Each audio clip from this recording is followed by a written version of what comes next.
Contract marriage भाग 16 अ signature of love. मागील भागात तुम्ही पण ना, म्हणतात ना, कुत्र्याचं शेपूट कशातही घातलं तरी शेवटी वाकडं ते वाकडं. आभार माना माझे, वाचलात तुम्ही माझ्यामुळं. या इशारयत देशमुखमुळं. ईशाने चुकून तिच्या नावापुढे रयतचं नाव घेतलं. तो मात्र निरखून तिची प्रत्येक मुवमेंट एन्जॉय करत होता. तिच्या अशा वागण्याने तो मनातच तिच्यावर हसत होता.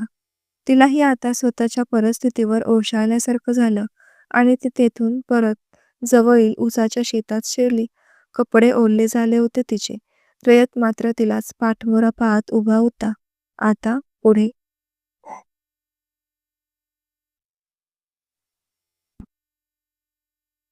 ती तशीच त्या शेतात गेली. तिने तिचे केस फटकले. त्यातून पाण्याचे दवबिंदू पडताना रयतने पाहिलं. तिच्या अंगावर असणारे जॅकेट तिने अलगद काढलं. आता फक्त तिच्या अंगावर white half sleeve crop top होता, जो पूर्ण ओला झाल्यामुळे आतून तिच्या इनरविअरचा बेल्ट स्पष्ट दिसत होता. खाली रिकामा असलेला पाठीमागून कमरेचा गोरा भाग पाहायची त्याची इच्छा झाली, पण पिकामुळे ते त्याला फारसं दिसलं नाही. थोड्या वेळात पिकात उन्हामध्ये उभं राहून ती बाहेर आली. रयत अजूनही तिकडेच तोंड करून पाहत उभा होता. तिला समोरून चालत येताना पाहून त्याने तिच्याकडे पाठ फिरवली. तिने आता अंगात पुन्हा तिचं जॅकेट घातलं होतं. ती चालत येऊन त्याच्यासमोर उभी राहिली. "हे काय? तुम्ही चेंज केलं नाही?" तिने त्याच्याकडे पाहत विचारलं. तिचे केस बऱ्यापैकी वाळले होते. ऊन जास्त होतं.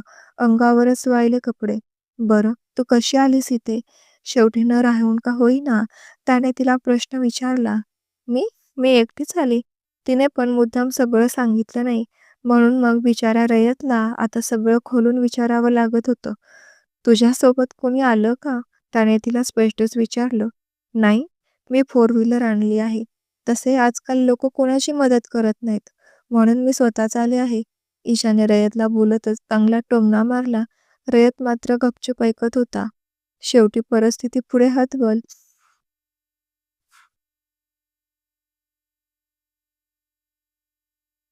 I am sorry Isha. अगं तुला तर माहीत आहे ना आपलं लग्न कसं झालं आहे आणि हे घरचे कसे बिहेव करतात. You know who that. त्यांना असं वाटतं की आपलं खरंच लग्न झालं आहे, म्हणून मी तुला सकाळी आणलं नाही. रयत आता नॉर्मल होऊन सगळं बोलत होता. ती मात्र फक्त त्याचं बोलणं ऐकत होती. त्याला समजून घेण्याचा प्रयत्न करत होती. It's okay. तुला माझा राग नाही का आला? आय मीन आला असेल ना? मी तुला अगोदर पण नकार दिला होता. सो राग नाही. अरे मला फक्त शेत पाहायचं होतं. थोडीच तुझ्या आयुष्यातील तुझ्या बायकोची जागा घ्यायची आहे. आपण हे सगळं आप्पासाठी करतोय. मी समजू शकते तुला. आणि अजून एक गोष्ट, आपण कोणावर किती प्रेम करतो यापेक्षा आपल्यावर कोण जास्त प्रेम करतं हे ओळखून त्या व्यक्तीला स्वीकारावं. आयुष्य सुंदर जगतात अशी माणसं. ईशा आणि रयत दोघेही हसून बोलत होते. बोलत बोलत ते तिच्या गाडीजवळ आले. लाखात एक जोडा निवडलाय रघुनाथरावांनी. त्या दोघांना असं बोलताना पाहून शेतात काम करणाऱ्या त्या महिला आपापसात बोलत होत्या. रयतने त्याची बुलेट तिथेच लावली होती. ईशाने त्याला तिथेच सोडलं आणि ती तिच्या गाडीकडे निघाली. "एक विचारू का?" रयतच्या आवाजाने ती जागीच थांबली. तिने मागे वळून काय असं खुणावलं. "माझ्या बुलेटवर आपण जाऊ शकतो. मी पण घरीच निघालोय." तो आता तिला बोलत होता. सध्या त्याचा राग शांत झाला होता, पण एवढ्यात सगळं विसरणार ती ईशा कसली. "नाही, नको. तुम्ही जा. मी गाडीत जाणार आहे." ईशाने बोलून त्याच्याकडे दुर्लक्ष केलं. त्याने पण मग त्याची गाडी चालू केली, पण त्याची गाडी आता बंद पडली होती. "Oh shit! याला पण आत्ताच बंद पडायचं होतं का?" तो तसाच गाडी चालू करायचा प्रयत्न करत होता, पण गाडी चालू होत नव्हती. त्याने ईशाकडे पाहिलं.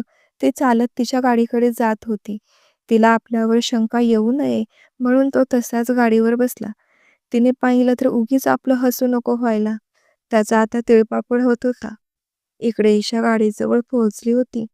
तिने रयतला मागे वळून पाहिलं. तो अजूनही त्याच्या गाडीवर उभा होता. तो आपल्यासोबत त्याच्या गाडीवर येईल आणि आपण आपल्या गाडीवर का असेना पण वाटेत सोबत असू असं ईशाला वाटत होतं, म्हणून ती सगळं हळूहळू करत होती. ईशाने गाडीचं डोअर अनलॉक केलं. हे गाडी चालू करायला एवढा वेळ का घेत आहे? तिने गाडीतून त्याच्याकडे प्रश्नार्थक नजरेनं पाहिलं. तोही तिच्याकडेच कधीही निघून जाते, म्हणून आपण गाडीला काय प्रॉब्लेम आहे ते चेक करायला मोकळे, म्हणून तोही ईशाकडेच पाहत होता. ईशाने गाडी स्टार्ट केली आणि निघून गेली. तसा त्याने सुटकेचा श्वास घेतला. थँक्स गॉड, वाचलं बुवा, म्हणून तो गाडीवर बसलेला खाली उतरला आणि खाली वाकून गाडीकडे पाहू लागला. गाडीचं इंजिन नीट काम करत नव्हतं. तो पुन्हा खाली वाकलेला, नीट सरळ उभा राहिला आणि एक जोरात सीटवर पंच केलं. त्यालाही ईशासोबत जायची इच्छा होत होती, पण येताना साहेब चढून शेतात आले होते. त्यात ईशाला घरीच ठेवून आले होते. त्यामुळे असतानाही तिच्यासोबत जायला मिळत नव्हतं. आधीच त्याची या सगळ्यामुळे चिडचिड झालेली, त्यात गाडी बंद पडली. ईशा पुढे निघून गेली होती. रयतचे सगळे बॉडीगार्ड पुण्यात होते. सध्या त्याला हेल्प करणारं कोणीच नव्हतं. ईशाने गाडी एका पेट्रोल पंपाजवळ पेट्रोल टाकण्यासाठी थांबवली. पंपावर पेट्रोल टाकून तिने परत गाडी वळवली. गाडीची हवा थोडीशी कमी वाटली म्हणून ती पुन्हा गॅरेजकडे गेली. तर तिथे रयत आणि सखा गॅरेजवर बाईकच्या इंजिनचं काम करून घेत होते. ईशाला पाहून रयतने तिच्याकडे पाठ फिरवली. ही इथे कशी काय? आज हिने मला सोडायचंच नाही असं ठरवलंय का? रयतला स्वतःच्या अवस्थेवर दया येत होती. ईशाची गाडी त्याच्या अगदी समोर येऊन उभी राहिली. ईशाचं लक्ष समोर होतं. तिने रयतकडे पाहिलंच नाही. काय झालं आहे? तो गॅरेजवाला गाडीचं काम करता करता ईशाकडे येत म्हणाला. भाऊ, थोडीशी हवा कमी वाटते. प्लीज चेक करून मारून द्या. ईशा बोलून खाली उतरली. रयत ईशाला त्याचा चेहरा लपवत होता. बाईसाहेब, तुम्ही इथं कशा? सखाने ईशाला पाहिलं. सखाला ईशाने ओळखलं. अरे, तुम्ही इथे कसे काय? मी गाडीच्या टायरची हवा मारून घ्यायला आले होते.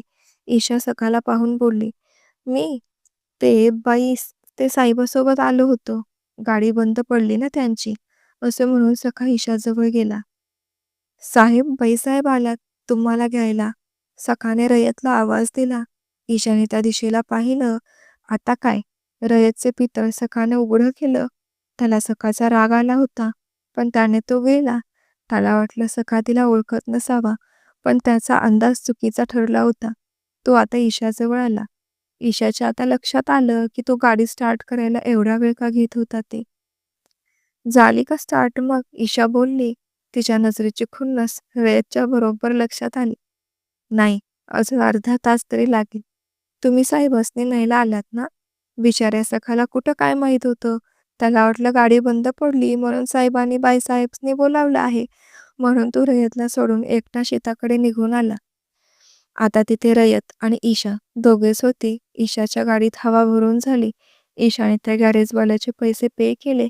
रयतला वाटलं होतं ईशाला आता गाडीविषयी माहीत झालं आहे तर ती त्याला लिफ्ट देईल, पण तसं झालं नाही. ईशाने गाडी वळवली आणि निघून गेली. जाताना रयतला तिने यायचं का म्हणून सुद्धा विचारलं नाही. रयत तसाच आ वासून तिच्याकडे पाहत होता.